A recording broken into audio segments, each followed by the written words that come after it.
Assalamualaikum warahmatullahi wabarakatuh.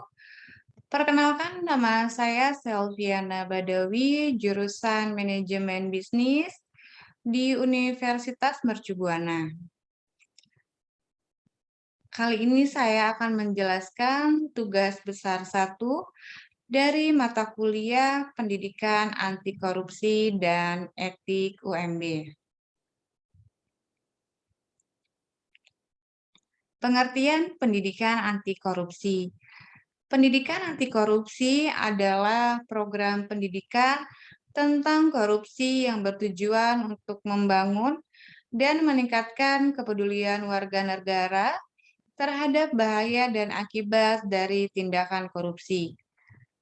Pendidikan anti korupsi dinilai menjadi salah satu strategi pemberantasan korupsi karena dapat menciptakan ekosistem budaya anti korupsi dalam membangun karakter generasi muda, serta menumbuhkan budaya anti korupsi di kalangan mahasiswa dan mendorong mahasiswa untuk dapat berperan serta aktif dalam upaya pemberantasan korupsi di Indonesia. Peran mahasiswa dalam mencegah korupsi. Peran aktif mahasiswa dalam pemberantasan korupsi difokuskan pada upaya pencegahan korupsi dengan ikut membangun budaya anti korupsi di masyarakat. Mahasiswa perlu dibekali dengan pendidikan anti korupsi agar dapat berperan aktif dalam membangun budaya anti korupsi di masyarakat. Mahasiswa dapat melakukan peran pencegahan dalam lingkungan masyarakat dalam mewujudkan ketentuan dan peraturan yang adil. Selanjutnya, pengertian etika bisnis. Etika bisnis adalah segala sesuatu tentang pedoman, norma bagi sebuah perusahaan dalam mengambil keputusan. Dengan terjaganya hubungan baik antara perusahaan dan stakeholder melalui implementasi prinsip etika, potensi usaha untuk berkembang juga semakin terjamin. Pengertian stakeholder. Stakeholder adalah para pihak yang berkepentingan dan terlibat langsung dalam menjalin relasi bisnis dengan perusahaan terkait. Stakeholder ini dapat dikelompokkan sebagai berikut. 1. Kelompok premier antara lain owner, pemegang saham, investor, pemodal, pemasok, dan konsumen. Kelompok sekunder antara lain pemerintah daerah, pemerintah asing, kelompok lembaga sosial, media massa, kelompok pendukung, dan masyarakat umum. Tujuan etika bisnis.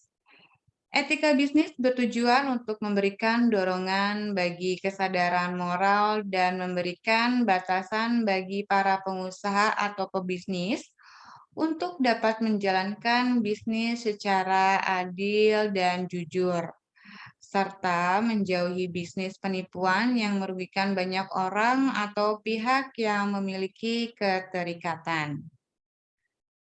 Selanjutnya, potensi diri. Potensi diri adalah kemampuan, kekuatan, atau kecerdasan yang ada di dalam individu, baik yang sifatnya sudah terwujud atau belum terwujud secara optimal. Potensi diri dapat berkembang melalui bakat yang sudah dibawa sejak lahir dan dapat terus diasah melalui usaha dan kerja keras. Manfaat potensi diri. Manfaat pengembangan potensi diri adalah mengembangkan kepribadian manusia yang terbentuk karena pengaruh lingkungan. Pengembangan potensi diri berarti berusaha mengembangkan kepribadian yang berasal dari dalam diri dan dikembangkan setelah berinteraksi dengan lingkungan di mana seseorang berada. Selain itu, tujuan dan manfaat yang akan diperoleh baik sebagai individu sebagai berikut. Satu, memberikan gambaran tentang kekuatan atau kelemahan serta kelebihan yang ada pada diri kita. Yang kedua, mengetahui kemampuan yang masih perlu ditingkatkan. Yang ketiga, mengetahui bidang kerja yang sesuai dengan kemampuan yang kita miliki. Pada dasarnya, orang yang memahami potensi diri dapat dikenali dengan beberapa ciri di antaranya. Satu, berani melakukan perubahan total untuk memperbaiki diri sendiri. Yang kedua, memiliki sikap tulus, optimis, dan rasa tanggung jawab yang kuat. Tiga, gemar belajar dan mau mengakui kekurangan dirinya. Yang keempat, tidak menyalahkan orang lain atau keadaan ketika menghadapi masalah. Yang kelima, mau menerima kritik dan saran dari orang lain.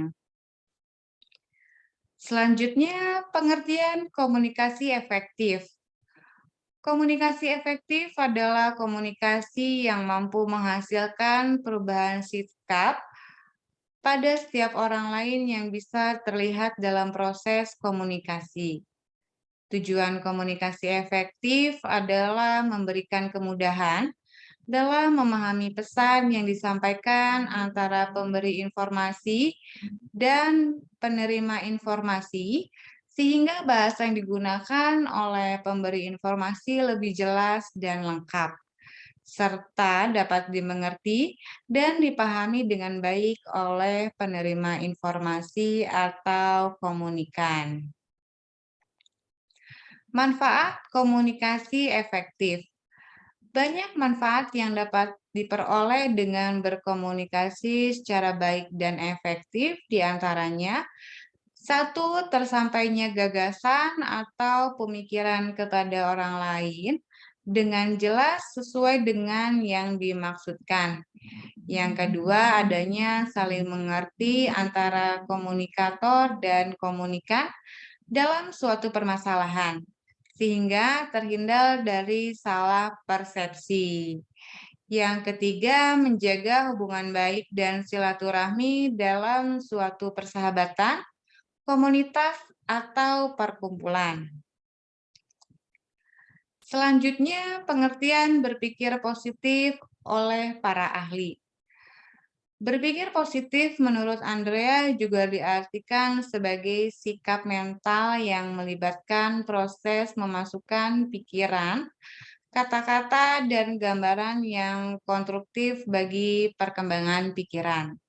Dengan demikian, pikiran positif akan melahirkan kebahagiaan, sukacita, kesehatan, serta kesuksesan dalam setiap situasi dan tindakan.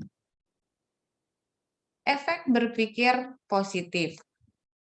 Menurut Abraham 2004, individu yang telah mampu berpikir secara positif berarti individu tersebut juga telah memiliki tingkat inteligensi yang tinggi, seperti setiap akan bertindak selalu dengan perencanaan yang matang dan sesuai dengan tujuan yang ingin dicapai, memiliki rasio dan pemahaman yang baik, serta mampu menangani lingkungan yang efektif. Menurut Andrea tahun 2011, pikiran positif akan menghadirkan kebahagiaan, sukacita, kesehatan, serta kesuksesan dalam situasi dan tindakan. Langkah-langkah mudah untuk menciptakan pola pikir positif. 1. Kuasai pikiran dengan penuh keyakinan. 2. Tetapkan pikiran pada apa yang diinginkan. 3. Singkirkan semua pikiran negatif. 4. Berikan sugesti positif pada diri sendiri. 5. Selalu bertoleransi. 6. Gunakan kekuatan doa yang menetapkan tujuan. Faktor yang mempengaruhi berpikir positif. Menurut Peale 2006, ada beberapa faktor yang mempengaruhi berpikir positif seseorang, yaitu A. Religiusitas. Agama dapat membantu individu mendapatkan penyembuhan dari penyakit pikiran, hati, jiwa, dan tubuh. Yang kedua, kepercayaan diri.